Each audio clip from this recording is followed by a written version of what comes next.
तरह सऊदी अरब ने भारत के प्रोडक्ट का बाइकॉट करा, जिस तरह हमारे भारत के प्रोडक्ट को उठाकर बाहर फेंका जा रहा है। जबकि आप देखिए वो तो मॉल वाले भारत के प्रोडक्ट खरीद चुके, वो तो एक कीमत अदा कर चुके, लेकिन उसके बावजूद भी सऊदी अरब उस प्रोडक्ट का नुकसान बर्दाश्त करने को तैयार है। लेकिन वो नहीं चाहता कि मैसेंजर ऑफ इस्लाम को गाली दी जाए, इसलिए उन्होंने कहा बाइकॉट इंडियन प्रोडक्ट्स। और पूरा 57 मुल्कों में ये कैंपेन चल रहा है, इवन पाकिस्तान जैसे मुल्क में भी चल रहा है। समाज 313 वाला है, हम तो 313 वाले हैं। हम सुप्रीम खुदा से डरते हैं, हम जमीनी खुदाओं से ना कल डरते थे ना आज डरेंगे। और नुपुर शर्मा जैसी आतंकी औरत अगर आती है और रसूल पाक को गाली देती है, मैं मन्नी से भी कह रही हूँ कि अगर वो मुझे मिल जाए मैं उसकी जुबान खींच के गुद्दी से उसके हथेली पे रख दूंगी, क्योंकि बात मेरे रसूल की है, बात मेरे ऐसे उसकी है कि जहाँ मेरा मजहब कंप्लीट नहीं होता, ला इलाहा इल्लल्लाह मुहम्मदुर रसूलुल्लाह। हिंदू राष्ट्र कर रहे हैं तो हिंदू राष्ट्र तो ऑलरेडी है। आप ये कहिए कि यहाँ पर मनुस्मृति लागू होगी, यहाँ पर दलित समाज को एक तरह से कहिए उनके गिरेबान से पकड़ा जा रहा है। मुसलमान तो बहाना, असल निशाना तो दलित है।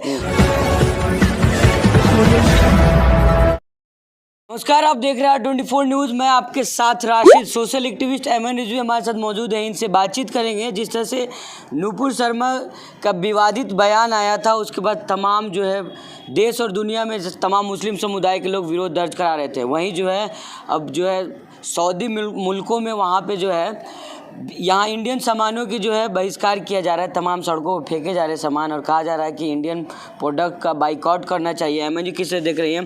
तमाम लोग जो है यहाँ माहौल ख़राब करने की कोशिश कर रहे थे, अब विदेशों में जो है थू-थू हो रही है।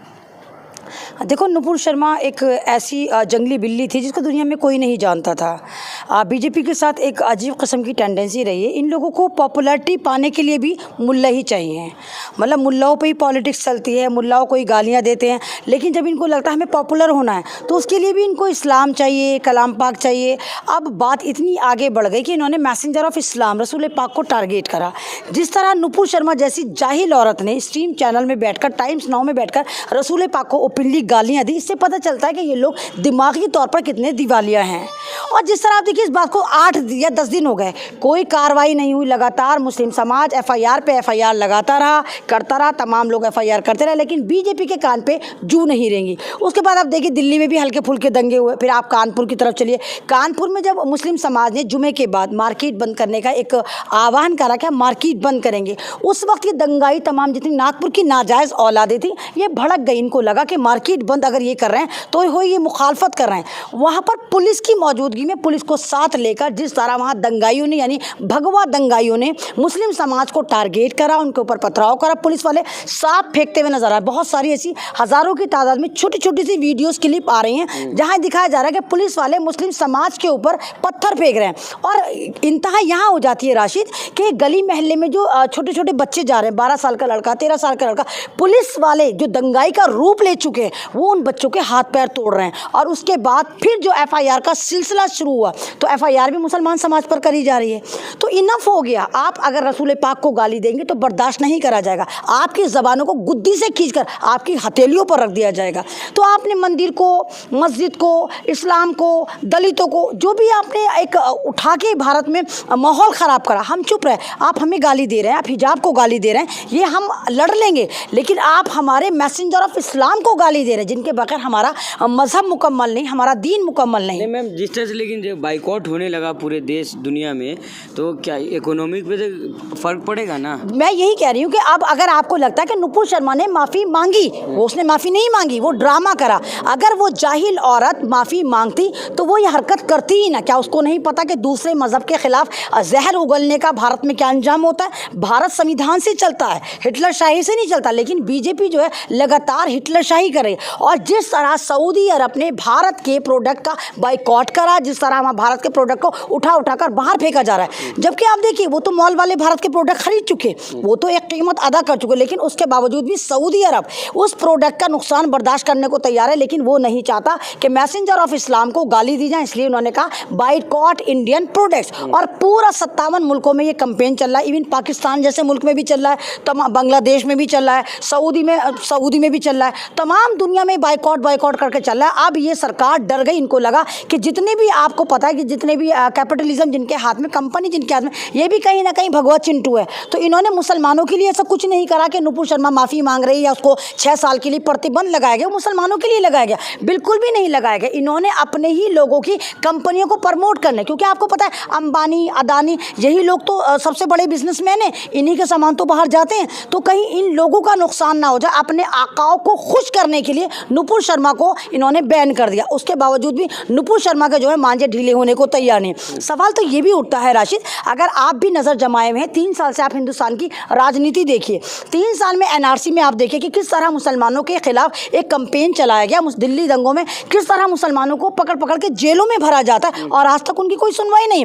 कानपुर में आप देखिए कि मुसलमानों को ही मारा जाता है, मुसलमानों के नौजवानों को उठाया जाता है और सरकार एकदम से अल्टीमेट निकाल देती है कि बुलडोजर चलेगा। लेकिन मैम जिस तरह से उपद्रवी आएंगे, मतलब आपको लग रहा है कि एक ही कौम पे, एक ही लोगों पे ये ऐसा हो रहा है। प्रधानमंत्री तो कहते हैं कि नहीं, जो है सबका साथ सबका विकास की बात करते हैं। वो कहते हैं कि जो दोषी है, दंगाई है, उनके ऊपर कार्रवाई तो होगी। हाँ, तो दंगाई कौन है? दंगाई कौन है? तमाम के तमाम ये भगवा संतरे तो हैं। आप जहांगीरपुरी उठा कर देखिए, जहांगीरपुरी में पथराव किसने करा था? इन्हीं नफरती चिंटुओं ने करा था, इन्हीं आरएसएस की नाजायज औलाद ने करा था। आप मोहन भागवत का बयान देखिए, उसने क्या कहा कि तमाम मस्जिदों में शिवलिंग मत ढूंढो, यानी कि जिन मस्जिदों को चिन्हित करा गया उन्हीं मस्जिदों में ढूंढो। अगर आप नफरत बांटेंगे, अगर आप किसी को कहेंगे जिसका खून पी ले, वो ये नहीं देखेगा ये हिंदू का खून है, मुसलमान का खून है, ईसाई का खून है, दलित का खून है, उसको तो आदत हो गई, वो सबका खून पिएगा। इसी तरह इन्होंने कहा, अब कानपुर में अगर मुस्लिम समाज की प्रॉपर्टी पर बुलडोजर चलता है तो सवाल ये उठता है, इस दंगे के पीछे मास्टरमाइंड कौन थी? नुपुर शर्मा थी। क्या नुपुर शर्मा का सिर्फ आपने पार्टी से निकाला कर दिया, आपका खेला पूरा हो गया? क्या नुपुर शर्मा की प्रॉपर्टी पर बुलडोजर नहीं चलना चाहिए? क्या नुपुर शर्मा की तमाम प्रॉपर्टी को जब्त नहीं करना चाहिए और उन लोगों के नुकसान को पूरा करना चाहिए जिस समाज के पीछे आप एड़ी चोटी का जोर लगाकर पड़े हुए हैं? निष्कासित कर दिया, अब आप चाह रही हैं कि बुलडोजर भी चल जाए उनके ऊपर। मतलब मुसलमान के रसूल पाक को आप गाली देते हैं, मुसलमानों को आप आतंकवाद के नाम पे जेलों में भरते हैं। मुसलमान अगर ये कहता है कि हमारी मस्जिदों को टारगेट कर रहे हैं, हमारे हिजाब को टारगेट कर रहे हैं, हमारे रसूल पाक को टारगेट कर रहे हैं, तो आप उसी मुसलमान समाज के मकानों पर बुलडोजर चला देते हैं। और जिस वजह से बुलडोजर चलता है, यानी कि ये नुपुर शर्मा पे, इसको सिर्फ पार्टी से निकाल दिया, हमारे समाज को क्या फर्क पड़ा? इस आतंकी औरत को आप पार्टी में रखें ना रखें, हमारे पे क्या फर्क पड़ता है? कुछ साल बाद आप फिर ले लेंगे। अगर इसकी प्रॉपर्टी वाकई कुड़क होती, इसकी प्रॉपर्टी को छीना जाता, इसकी प्रॉपर्टी पे बुलडोजर समझते चलता, तब मैं समझती वाकई मोदी जी आप सबका साथ सबका विकास करें। नहीं तो आप सिर्फ बीजेपी का साथ करके, हिंदुओं का साथ करके आप मुस्लिम समाज का सर्वनाश कर रहे हैं। तो मैम जिस तरह से अभी असुद्दीन ओवैसी प्रेस कॉन्फ्रेंस में कह रहे थे कि लगातार जो है तेल बैरल जो है तमाम देशों मुल्कों में जो सऊदी देती थी वही रेट पर दे, लेकिन हिंदुस्तान का जो है बढ़ोतरी कर दिया, बढ़ा दिया गया। वो कह रहे हैं कि इसी वजह से, बाइकआउट की वजह से ही ऐसा किया गया। आपको क्या लग रहा है, आप इस बात से इत्तेफाक रखती हैं क्या? नहीं, देखिए मैंने उनका बयान तो नहीं सुना, लेकिन अगर बाइकआउट हो रहा है तो सऊदी ने शायद पहली बार कोई अच्छा स्टैंड लिया है। सऊदी को तो बोलना चाहिए, भारत के लिए बोलना चाहिए, भारत के मुसलमानों के लिए बोलना चाहिए। भाई टोटल का टोटल जो पेट्रोल है वहाँ से लिया। तेल के दाम बढ़ रहे हैं तो खुश हैं आप? नहीं, तेल के दाम अगर बढ़ भी रहे हैं तो एक बात बताइए, मूल्यों का क्या नुकसान है? मूल्य तो बेचारे फिर भी नल्ला नहारी बिरयानी के ठेले ही लगाते हैं, पंचर ही साटते हैं। क्या करते हैं मुसलमान? आप सरकार में हैं, आप गवर्नमेंट जॉब में हैं, आप एडमिनिस्ट्रेशन में, बताइए आप कहाँ हैं? हिंदू राष्ट्र हिंदू राष्ट्र हिंदू राष्ट्र कर रहे हैं, तो हिंदू राष्ट्र तो ऑलरेडी है। आप ये कहिए कि यहाँ पर मनुस्मृति लागू होगी, यहाँ पर दलित समाज को एक तरह से कहिए उनके गिरेबान से पकड़ा जा रहा है। मुसलमान तो बहाना है, असल निशाना तो दलित है। तो ये दलितों के ऊपर अत्याचार करने वाली बात है। और दूसरी बात, सऊदी अरब ने पहली बार जो स्टैंड लिया सही लिया। सऊदी अरब को हिंदुस्तान के मुसलमानों के बारे में भी सोचना चाहिए। जब हिजाब टारगेट होता है, जब मस्जिद टारगेट होती है, जब कलाम पाक टारगेट होता है, तो तमाम मुस्लिम ममालिक को सोचना चाहिए कि जिस तरह हिंदुस्तान के मुसलमानों पे एक जुल्म की इंतहा कर दी गई। जो भी आता है मुस्लिम समाज पर पतंग उड़ाता है। 75 साल में तमाम के तमाम जितने भी एक्ट बने, चाहे टाडा हो, चाहे साडा हो, चाहे यूएपी हो, चाहे एनएस हो, तमाम के तमाम सिर्फ मुस्लिम समाज के लिए आपने बनाए और एप्लीकेबल भी मुस्लिम समाज के ऊपर है। कुछ भी कर लो, मुस्लिम समाज अगर ये भी कहे मोदी जी हमारी सुन लो, चलो भाई यूएपी लगाओ, जेल में डाल दो, तो इस तरह नहीं होना चाहिए। राशिद, अगर ये वाकई दुनिया का सबसे बड़ा लोकतांत्रिक देश है भारत, तो यहाँ पर वाकई डेमोक्रेसी चलनी चाहिए। तो मैम नहीं लग रहा आपको ऐसी राजनीति करे जिस तरह से तमाम टीवी चैनल में चल रहा है कि पाकिस्तान जहाँ पे मंदिरें तोड़ी जाती हैं वो जो दुहाई दे रहा है कि यहाँ पे शिवलिंग के बारे में वो अफवाहें फैला रहा है, तमाम टीवी चैनल में आप देखे होंगे।